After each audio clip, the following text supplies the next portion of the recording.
Bonjour, j'ai dans cette vidéo l'énorme plaisir de recevoir le professeur Ariel Cohen. Bonjour Ariel. Bonjour Walid. Alors nous sommes à Londres et lors d'une des sessions, ça a parlé d'éducation thérapeutique et de l'insuffisance cardiaque. Peux-tu nous dire les points clés de cette session?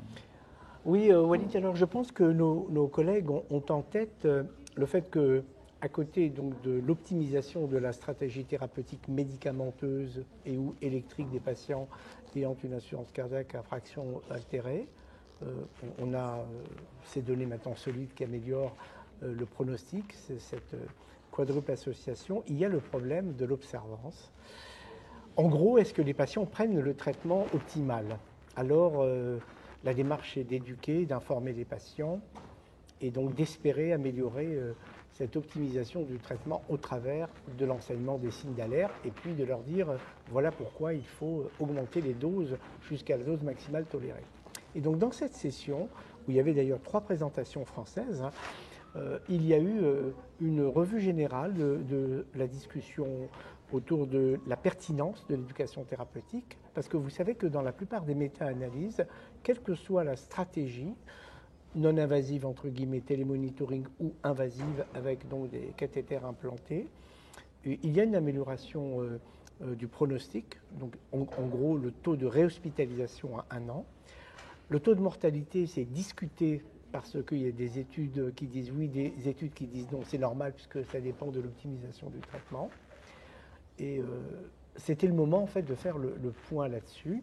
Alors nous avons présenté l'expérience Résicard avec Patrick Assiag. Donc c'est une collaboration vraiment médecine de ville, médecine hospitalière avec la participation de beaucoup de nos collègues des hôpitaux généraux et des hôpitaux privés. Et on montre nous que sur le critère de jugement réhospitalisation 1 an, une stratégie thérapeutique basée sur l'intervention infirmière avec des visites à domicile, des SMS, des appels téléphoniques, on n'améliore pas le taux de réhospitalisation 1 an. Mais on arrive à démontrer qu'on améliore la connaissance des patients, c'est-à-dire à la fois la connaissance de la maladie et la qualité de vie. Donc, on peut dire en résumé de cette session que l'éducation thérapeutique s'impose à nous tous. Peut-être qu'il faut vraiment que ce soit nos infirmières qui s'en occupent.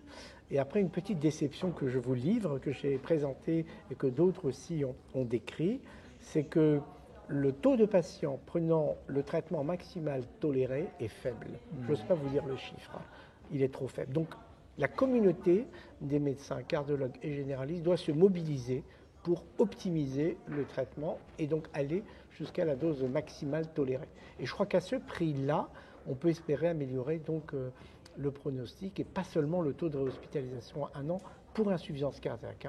Bien sûr, les patients, comme ils entrent dans un circuit optimal médicalisé, ils sont hospitalisés plus souvent. C'est les résultats aussi de Prado.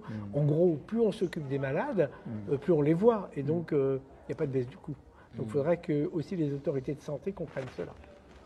J'ai vu dans une session, il disait qu'un médecin sur 2 utilise des médicaments de classe 1 et un patient sur 2 ne les prend pas. Donc autant dire qu'on a besoin de l'éducation thérapeutique en fait. Je crois que... Pour les médecins et pour les patients. Voilà, j'allais te dire, c'est toi qui as la bonne formule. Je crois qu'il faut éduquer les médecins. Pardon, chers collègues. Il faut que nous prenions l'habitude d'être particulièrement agressifs dans le bon sens du terme pour essayer d'être convaincu soi-même qu'il faut donc augmenter les doses alors même que le patient va bien de ces médicaments-là, d'une part, et d'autre part, il faut que le patient entre dans un programme volontariste où il s'approprie sa maladie. Là encore, je vous rappelle que dans nos hôpitaux, chez toi comme chez moi, il y a beaucoup de patients qu'on ne peut pas faire entrer dans des circuits d'éducation thérapeutique parce qu'ils sont isolés socialement, parce qu'ils sont très âgés, parce qu'ils ont des fragilités, parce qu'ils ont des comorbidités multiples. Personne n'en parle dans les congrès, mais ce sont ces patients-là auxquels il faudrait vraiment s'intéresser.